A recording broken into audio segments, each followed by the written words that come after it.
अभी 2 दिन पहले की ही बात है। 26 दलों के साथ इकट्ठा होकर बना विपक्ष मोदी सरकार के खिलाफ लड़ने के लिए बड़ी बड़ी बातें कर रहा था। लग रहा था कि अपने सारे व्यक्तिगत मुद्दों को भुलाकर सभी बड़े नेता, उनकी पार्टियां एक हो चुकी हैं। लेकिन 48 घंटे से भी कम समय में विपक्ष में शामिल कई पार्टियों के बड़े नेताओं ने राज्यों में एक दूसरे के खिलाफ आग उगलनी शुरू कर दी है। शुरुआत करते हैं पश्चिम बंगाल से, जहां सीपीएम की नेता वृंदा कारत ने पश्चिम बंगाल की मुख्यमंत्री ममता बनर्जी पर लोकतंत्र की हत्या करने का सीधा आरोप लगा दिया।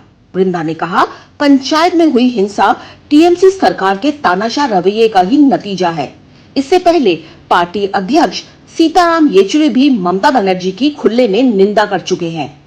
ऐसे ही केरल में भी विपक्ष की बैठक के कुछ घंटों बाद ही वहां पर कांग्रेसी नेता और सीपीएम में तू महमा शुरू हो गई है। पंजाब में भी कांग्रेस अध्यक्ष अमरिंदर सिंह राजा ने पंजाब में फैली नशे की बिक्री और किसान समस्या को लेकर आम आदमी पार्टी की सरकार पर जमकर आरोप लगाए। उन्होंने कहा कि भगवत मान नशे का व्यापार करने वाले लोगों के खिलाफ कुछ नहीं कर रहे हैं। यही नहीं, पंजाब के एक और वरिष्ठ कांग्रेसी नेता सुखजिंदर सिंह रंधावा ने केजरीवाल पर बीजेपी को 370 और सीएए का सपोर्ट करने के लिए भी घेरा।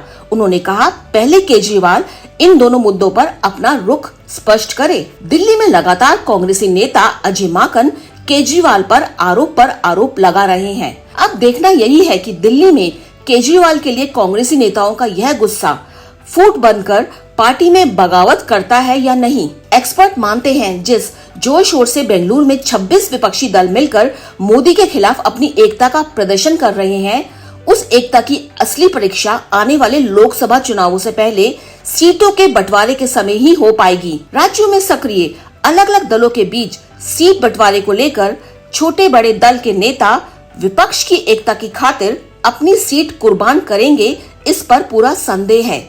जैसा कि बिहार में कांग्रेस, जेडीयू और आरजेडी के बीच सीटों को लेकर क्या गणित बैठेगा, इसी तरह यूपी में क्या अखिलेश यादव कांग्रेस के लिए सीट छोड़ेंगे। वहीं बंगाल में कांग्रेस और ममता दीदी के बीच चल रहे जबरदस्त तनाव के बीच विपक्षी एकता बनाए रखने के लिए कौन कुर्बानी का बकरा बनेगा, ये तो समय ही बताएगा।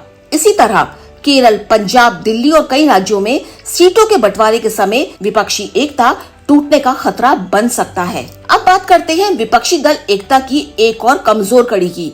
सभी जानते हैं कि प्रधानमंत्री बनने के लिए राहुल, ममता, नीतीश, शरद पवार और यहाँ तक कि केजरीवाल भी दौड़ में कहीं न कहीं पीछे चल रहे हैं। इन सब के बीच मल्लिकार्जुन खड़गे ने यह कहकर स्थिति संभाली है कि कांग्रेस प्रधानमंत्री पद की दौड़ में शामिल नहीं है। पर सब जानते हैं कि विपक्ष में कांग्रेस सबसे बड़ी पार्टी है और ऐसे में स्वाभाविक रूप से राहुल की दावेदारी इस पद के लिए सबसे मजबूत है। कांग्रेस बड़े सोचे समझे तरीके से अभी प्रधानमंत्री पद के लिए कंट्रोवर्सी पैदा नहीं कर रही, पर दूसरी तरफ विपक्ष की बैठक के 48 घंटों के अंदर ही बंगाल की एमएलए शताब्दी राय ने बातों बातों में प्रधानमंत्री पद के लिए ममता का नाम ले लिया। वहीं दिल्ली में आम आदमी पार्टी के नेता राघव चड्ढा ने चाहे मजाक में केजरीवाल को प्रधानमंत्री बनने के अपने सपने के बारे में बताया। जेडीयू नेता केसी त्यागी ने कहा कि कांग्रेस ने तो प्रधानमंत्री पद की दावेदारी छोड़ दी है और बड़ी चतुराई से नीतीश कुमार की दावेदारी उछाल दी।